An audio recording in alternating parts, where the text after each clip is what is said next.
자, 오늘 주요 종목군들의 흐름 살펴보겠습니다. 그래도 대형주 위주로의 수급 탄력성은 포착이 되는 시점인데요. 오늘 삼성전자가 그래도 0.3% 상승을 해줍니다.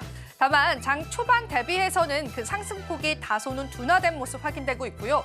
그래도 오늘 시장을 이끌어주고 있는 거는 2차 전지의 대장주일 텐데요. LG 에너지솔루션이 2%가량 상승하고 에코프로비엠과 포스코퓨처엠 역시도 상승폭을 나타내면서 시장을 견인해주고 있다고 보시면 되겠습니다. 오늘 보험주와 증권주들도 좋은 흐름들 이어져 오고 있습니다. 삼성화재가 4.5% 상승하고 신한지주 역시도 1%, 그리고 기업은행도 1% 상승하면서 이쪽 섹터에 관한 수급 탄력성들도 확인해 볼 수 있고요. 그간 또 시장의 강세를 받아왔었던 일부 종목군들은 하락을 하는데요. 특히나 하나그룹주들은 오늘 시장에서는 어느 정도의 조정세를 나타내고 있습니다. 관세 리스크가 계속 불거졌었던 기아차는 오늘 시장에서는 반등에 성공해주는 모습 보여주고 있고요. 오늘 또 2차 전지뿐만 아니라 제약바이오주들 역시도 시장에서는 약진을 나타내고 있습니다. 삼성 바이오직스도 오늘은 하락하고 셀트리온도 어느 정도의 낙폭세를 그려내고 있습니다. 그리고 인터넷 대표주 같은 경우에는 오늘 시장에서는 좋은 흐름 이어져오고 있네요. 카카오 같은 경우에도 3% 넘게 상승하고 있습니다. 전반적으로 시장에 수급이 많진 않지만요. 일부 종목군들에는 수급 탄력성들이 나타내면서 시장 자체를 견인해주고 있는 시장입니다. 오후장까지 흐름들 살펴보시면서 또 투자 전략 세워보셔야 될 것 같은데요. 마감 시장 그리고 그 이후의 시장까지도 저희가 여러분들과 함께하겠습니다. 자, 그럼 본격적으로 한번 달려볼까요? 마켓 쇼쇼쇼 2부도 출발합니다.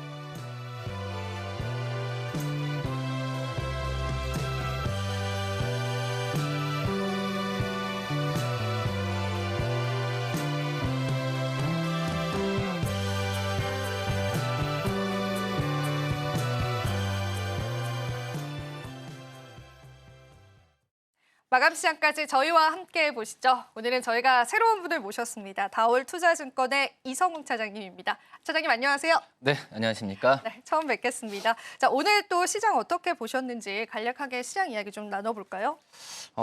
좀 아쉬운 부분은 분명히 있는 것 같아요. 지금 미국 증시가 여러 파월 의장의 발언으로 좀 상승세를 좀 보여주었지만 지금 현재 우리나라 증시 오늘 이 거래대금도 지금 거의 좀 장이 끝나지 않았지만 구조까지도 좀 안 나온 그런 상황이라고 볼 수 있겠고요. 그렇기 때문에 여러 가지 지금 이번 주에도 CPI든 여러 이벤트가 좀 많이 있는 상황에서 시장 자체가 좀 쉬어가는 분위기는 분명히 있다라고 좀 생각이 되고 있고요.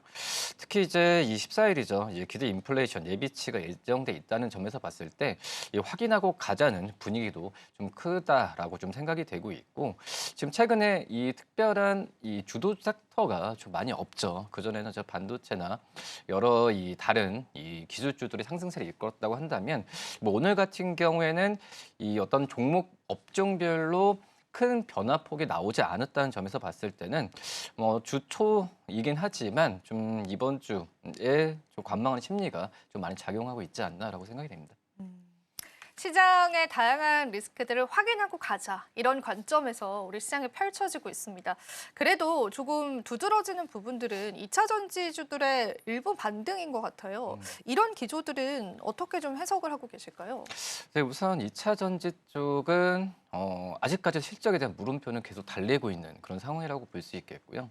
그전에 2차 전지주들이 상승세로 보였던 부분은 기술적 반등의 느낌이 굉장히 좀 크다라고 지금 생각이 많이 좀 들고 있고 아직까지 어떤 중국 쪽과의 이 경쟁, 가격 경쟁력이나 여러 가지 면에서 본다고 하면은 지금은 좁혀진다라는 느낌은 많이 안 드는 그런 상황이라고 볼 수 있겠고, 중국 기업들 같은 경우에도 계속해서 좀 LFP 쪽에서의 이 배터리에 대한 저가 공세를 계속 그 물량을 좀 늘리고 있는 상황이고, 우리나라도 그런 이 LG 솔루션을 비롯해서 좀 진출하고 있지만 분명히 늦은 감은 분명히 있다라고 좀 생각이 되고 있어요. 그렇기 때문에 지금 현재는 이 전기차 쪽에서의 선진국을 중심으로 한 이 판매 부분이 1차적으로 우선시 되고 그다음에 중국 쪽과의 이 시장 점유율, 경쟁 업체들과의 시장 점유율이 좁혀져야 2차 전지 쪽에서의 최근 어떤 반등 부분이 랠리가 이어질 수 있다는 기대감이 될 텐데 지금 현재는 그거는 물음표다라고 좀 생각이 좀 되고 있고 아시겠지만 전 세계적으로 전기차가 많이 판매되는 건 중국밖에 없어요. 중국의 이 전기차 이 전방 기업들이 중국 쪽 내수 쪽에서 판매하는 부분 외에는 지금 전기차 쪽에서의 판매에 대한 부분은 굉장히 좀 답보 상태에 있다라고 좀 생각이 되고 있고, 물론 이제 뭐 테슬라가 최근에 좀 주가 많이 조정받았잖아요. 뭐 테슬라가 이 가격을 낮추면서까지도 이 판매 부분을 신경을 쓰고 있지만은 실적에 대한 기대감은 현저히 낮은 게 맞거든요. 그렇기 때문에 2차 전지 쪽, 물론 이제 이 2년 전부터 2차 전지 이 기업들이 국민주로 많이 부각이 되고 있긴 한데, 그러면서 이제 관심 많이 갖고 있긴 하지만 반등에 의한 추매 부분은 삼가해야 되는 게 맞지 않을까. 다만 이제 2차 전지 쪽 최근에 소재주 같은 경우는 뭐 전고체나 이런 기업들만 좀 가는 부분이 좀 있었거든요. 하지만 이 상승 부분을 많이 반납했던 그런 상황이 있었기 때문에 2차 전지 기업들 아까 말씀드렸다시피 글로벌적인 판매 그리고 중국 기업과의 이 격차가 이 좁혀지는 부분을 확인하고 들어가는 것도 늦지 않다라고 생각이 됩니다.